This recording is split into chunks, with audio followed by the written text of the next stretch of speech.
स्त्री का घर। तुम्हें कितनी बार बताया है, मेरे तैयार होने से पहले मेरा नाश्ता तैयार हो जाना चाहिए। शादी के 25 सालों बाद भी मुझे क्यों बार बार एक ही बात बतानी पड़ती है?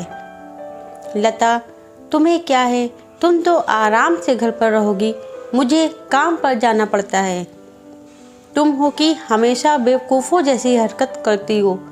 अगर तुम यहाँ जानबूझकर करती हो तो याद रखना, मुझसे बुरा कोई नहीं होगा। आज भी प्रशांत का पारा चढ़ा हुआ था। इन कटु शब्दों में अपना गुस्सा उतारते हुए, गीला तौलिया कुर्सी पर फेंकते हुए प्रशांत गुस्से से लता की तरफ देखने लगा। लता के लिए प्रशांत का यह बेवजह का गुस्सा कोई नई बात नहीं थी। वह महीने में 3-4 बार ऐसे ही लता पर बरस पड़ता था।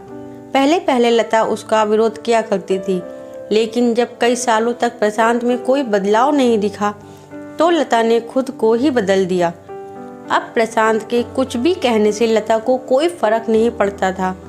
प्रशांत की हर बात वो चुपचाप सिर नीचे झुकाए सुन लेती थी। शादी के पहले 5 साल तक लता ने पूरी कोशिश की थी प्रशांत को बदला जाए, लेकिन फालतू का गुस्सा करना और बाद में लता को भला बुरा कहना, यह मानो जैसे उसकी आदत बन गई थी। कोई भी वाद विवाद होता तो प्रशांत सीधा लता को बोल देता, अगर मैं तुम्हें अच्छा नहीं लगता तो क्यों नहीं चली जाती हो अपने मायके, क्यों रहती हो मेरे साथ? इतना सब कुछ होने के बावजूद लता प्रशांत के साथ रहती थी, क्योंकि उसे अपनी बेटी की फिक्र थी। और वहाँ जाती भी तो कहाँ? अपने बूढ़े हो चुके माँ बाप को इस उम्र में परेशान करना वह नहीं चाहती थी।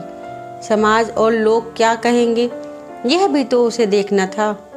वह इतनी पढ़ी लिखी भी तो नहीं थी कि खुद जाकर कोई नौकरी कर सके और अपना और अपनी बेटी का पालन पोषण कर सके। लता को अब अपनी फिक्र नहीं थी। उसको फिक्र थी तो बस अपनी शादी लायक हो रही बेटी की। लता नहीं चाहती थी कि पति पत्नी के झगड़े की वजह से काव्या डिस्टर्ब हो। काव्या की पूरी पढ़ाई हो चुकी थी, उसके लिए अब शादी के रिश्ते आने लगे थे। कई रिश्तों को काव्या ठुकरा चुकी थी। 2-3 महीने बाद एक अच्छा रिश्ता आया। रिश्तेदारों और पहचान के लोगों ने भी लड़के के बहुत गुणगान किए थे। प्रशांत एक शाम अपनी बेटी के पास बैठकर उसे बताने लगा, काव्या बहुत अच्छा लड़का है, पढ़ा लिखा है, बड़ा घर है, बहुत अच्छी नौकरी है। ऐसे रिश्ते बार बार नहीं आते बेटा, इस बार मना मत करना। काव्या अपने पिता से ज़्यादा बात नहीं करती थी।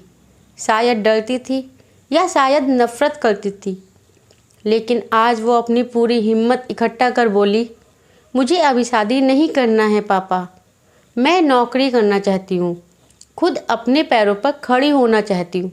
हाँ तो उसमें क्या बड़ी बात है?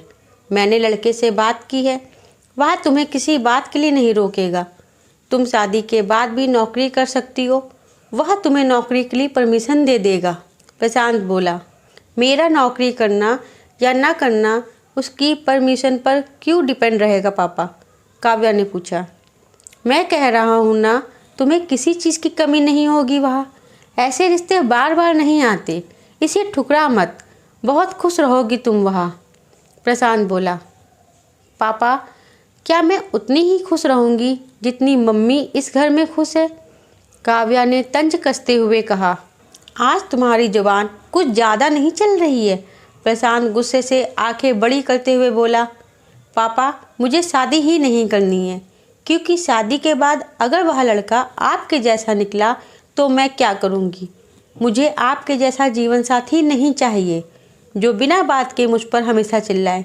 मुझे कुछ भी अपनी पसंद का लेना हो तो 10 बार सोचना पड़े, कहीं वह नाराज़ ना हो जाए।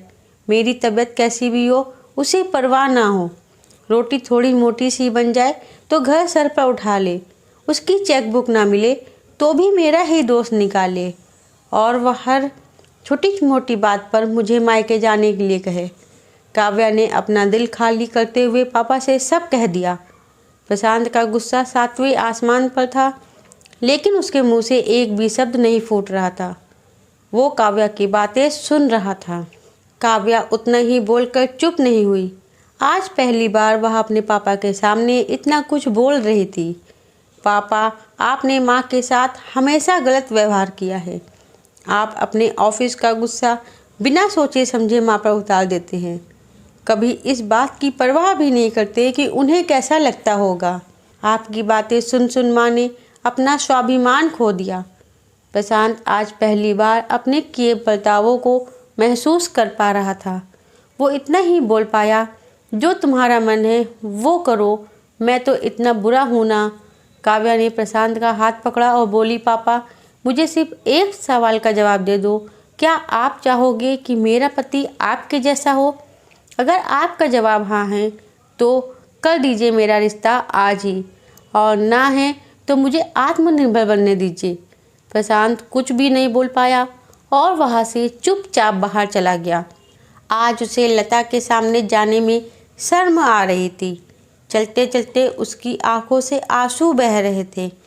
प्रशांत ने आज से अपने आप को बदलने का निश्चय किया। अगले दिन से लता ने अपने पति में काफ़ी बदलाव देखा। वह सोचने लगी कि जो हिम्मत काव्या ने दिखाई है, वह हिम्मत अगर मैं पहले ही दिखा पाती थी तो शायद आज परिस्थिति कुछ और होती। अब काव्या पढ़ लिख कर अच्छी नौकरी करने लगी थी और 3 साल बाद उसके लिए एक अच्छा रिश्ता आया। और उसकी विदाई पर प्रशांत बोला, बेटा, तू हमेशा खुश रहेगी क्योंकि तेरा पति तेरे बाप जैसा नहीं है। प्रशांत की यह बात सुनकर लता और काव्या की आंखों से आंसू बहने लगे। दोस्तों, हमारे समाज में औरतों को भले ही देवी का दर्जा दिया जाता है, लेकिन वह स्वतंत्रता नहीं दी जाती जो उन्हें देनी चाहिए।